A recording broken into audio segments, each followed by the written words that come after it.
ងងងឹតអត់រាស្មីគ្មានទីវ័យសងខំបាននឹងស្មានមិនត្រូវគ្មានសល់ចំឡាគ្មានពន់លឺងងឹតឆឹងគ្មានដំនឹងថាហេតុអ្វីបានរៀងស្មីតាំងពីថ្ងៃត្រង់ព្រៀងគ្រីងត្រូវជាប់ឆ្កា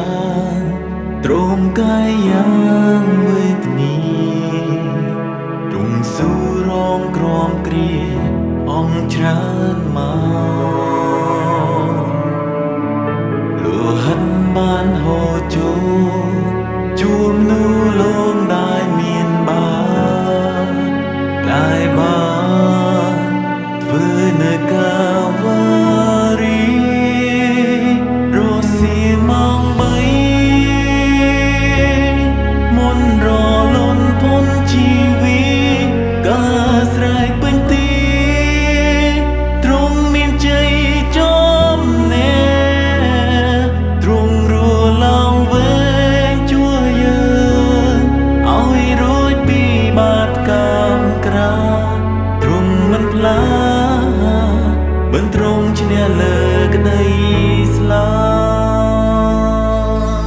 ព្រៀងគ្រីងត្រូវជាប់ឆ្កាទ្រមកាយយ៉ាងវេទនី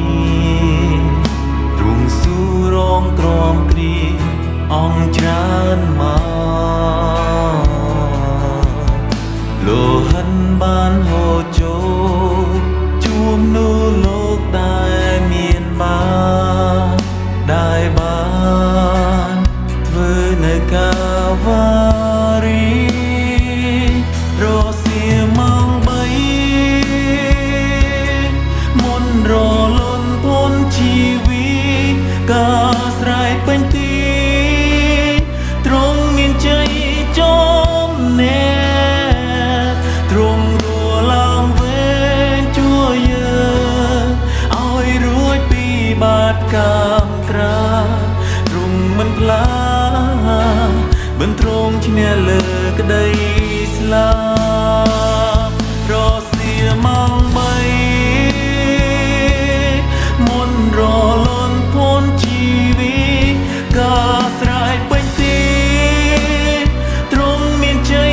ចំណាទ្រង់រ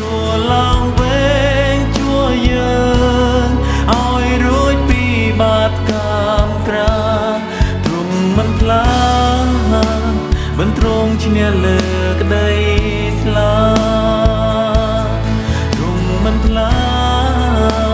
មិនទ្រង់ឈ្នះលើក្តីស្លាប់